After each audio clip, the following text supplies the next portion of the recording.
How's it going, guys? Marty here, and I've just literally in the last 60 seconds finished watching the Tokyo Revengers finale, and yeah, what an interesting finale that was. So obviously spoilers ahead. I'm just going to quickly recap the story and then give my initial gut reaction. Like I say, I've literally just finished it in the last 60 seconds or so. We obviously start off at the meeting that Takemichi is called to, and the rest of Tollman, and it appears that Tollman and Valhalla are still going to combine, which, you know, is a big L for our boy Takemichi. And it seems Kisaki is still getting promoted within Tollman, so on first analysis we think that Takemichi has failed yet again. However, things are a little different this time. Obviously Draken-kun is still alive, and it also seems that Takemichi has become the Division 1 captain and taking Baji's place, obviously since losing Baji after the end of the bloody Halloween. So the circumstances are not really ideal, but things are looking up a little bit, and Takemichi obviously takes this opportunity to go back to 2017 to see what has changed, and you know, a lot has changed. He is no longer working at the video store. He seems to still be the Division 1 captain of Tollman, and he's pretty doing well in life, to be honest. He seems to have quite a lot of money. He has a nice penthouse. He is picked up by the rest of his subordinates in Tollman and taken back to his place for a meeting, and all seems interesting. There's a few new members. I think they were from the Black Dragon group, have joined Tollman, and they kind of embarrassed the current members of Tollman, saying, you know, they're old timers.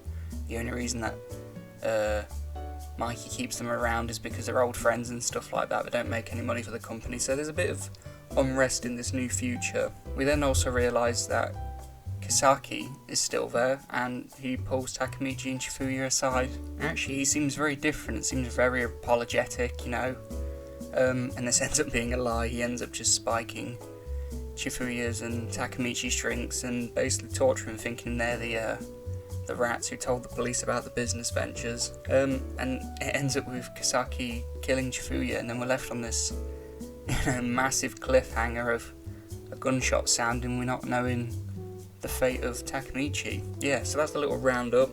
What did I think? So, you know, this first season, I've not read any of the manga, so I don't know what the story is. I hope you guys don't ruin it down in the comments, you know, for everyone else. But it's an interesting cliffhanger they've left it on. I am like 95 to 99% sure we're going to get a second season of this, you know. As far as I'm aware, it's been super popular, and it's great it's been super popular. It's well deserved. It's been a great first season. I can't really point out anything I didn't like about it. It's been super enjoyable, you know.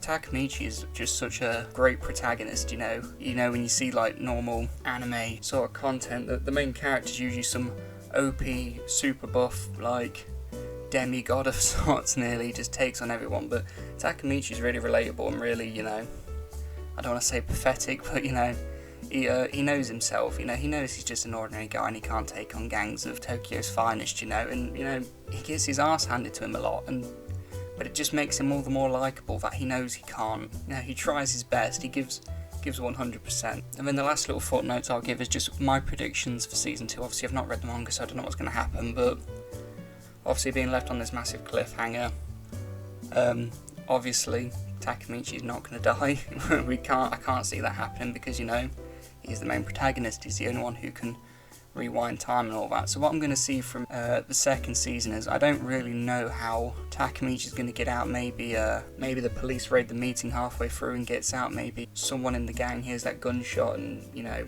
maybe Mikey or Draken turns up and pulls Takemichi out or something like that. And then we're going to see basically the journey of Takemichi trying to find Hina's brother again, because he's lost all his contact details and he's the only way he can get back in time. So it's going to be interesting, and we're going to see a real big clash of heads, because obviously things are different, but a lot has stayed the same, and it seems that Takemichi is running out of time to save Hina.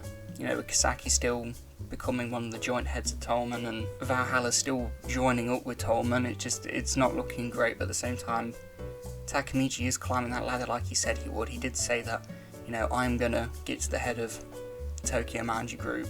I am gonna become, you know, so he's made his first steps, and I think this last episode we got was a really good, just solid. Like, the cliffhanger was good. I do enjoy that because I couldn't see any way of this season 1 ending just kind of on a dull note. It also helps with this cliffhanger because it kind of almost solidifies the idea that we are going to get a second season, which makes me happy. Anyway guys, yeah, like I said, just really short 5-minute video, so just want to give my initial gut reaction of Tokyo Revengers. It's been awesome, I loved it, I hope you guys loved it. If you did, leave a comment, tell me how much you liked it and what your predictions for season 2 are. Like I say, no spoilers please from the manga readers.